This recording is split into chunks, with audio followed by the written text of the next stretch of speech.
are unpacking the inauguration from a variety of different perspectives. I have a panel of experts. They are experts because they are women.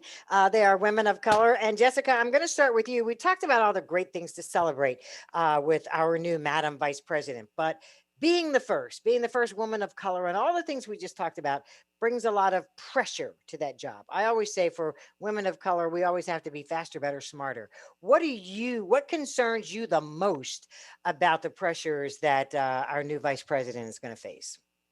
Well, one, being there and not the highest position that she's in, it comes with burnout. It comes with the pressure that she's going to put on herself, and the pressure of all the promises that she made, but she believes in, being on her shoulders. And so I am concerned about her well-being, her ultimate. I believe she'll thrive through it, but that is a real thing, living with that and working with that kind of pressure. And Black women are hard on each other. Our mothers are hard on us. We're hard on each other. We expect a lot, and I think that she'll feel that as well. Tammy, what do you think? What concerns you the most? Same. I feel that the microscope that she'll be under, I was reading some of the comments on her Twitter page, and, just some people are just so mean. And so just, trying to block out the noise and focus on what she's there to do. And I think if she can do that and just have people around her that can continue to build her up while she's going through, I think that will be helpful. Focus out, block out the noise. That's interesting right there. Samantha. So I was going to echo exactly what Tammy said. It's going to be the background noise that brings absolutely nothing to the conversation. I remember when Michelle Obama was kind of raked over the coals, sleeveless sweater or shirt and her dress, was it? And things like that are so counterproductive. As long as we as Americans know, look, we're focusing on the work she's doing and what she's getting done, and all of those other things are completely meaningless, fashion and things that they like to put on women that have nothing to do with being the vice president of the United States. I think she'll just continue to thrive as she has been. And Charlene, I see you nodding your head there. Well, I think of the fact that she's becoming or has become, a new Black American hero. And we, a lot of times when we're in positions as Black women in the workforce, when we're as firm as our male counterparts, we might be deemed the angry Black woman.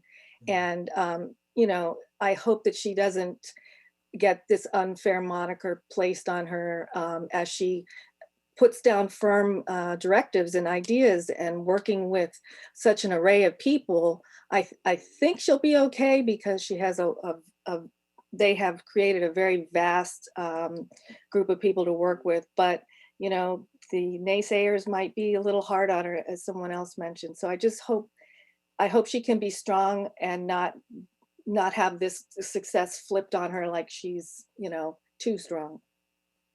Interesting. So in many ways, and I'll kind of throw this out to whoever wants to answer, in many ways, she has now shattered a glass ceiling. And, one of the things that you saw, the jokes or whatever on social media was, watch your step, there's glass on the floor. But we also know that sometimes that ceiling gets shattered, but then there's no opportunity for years to come.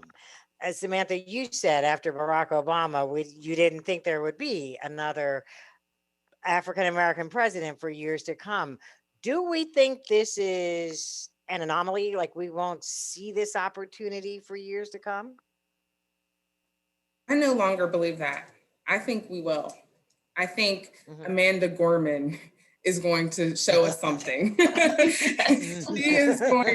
going to be following her one day. I think my daughter Jace, I expect some of us on this call, on this platform right now, and speaking to one another, to see many of you on platforms that we can't imagine. I think it's shattered. I think it's the natural example that we can see at the highest level in this country, and someone said maybe the world, but it's not the end. It's the symbol that we all have in our own communities, in our own roles, in our own, politics and our local politics, et cetera. I think this is just the beginning. Just the new era. beginning. I see you two nodding your heads. I see. Okay, here's what we're going to do. We're going to take a commercial break. When we come back, I'm going to play devil's advocate, because here's the thing.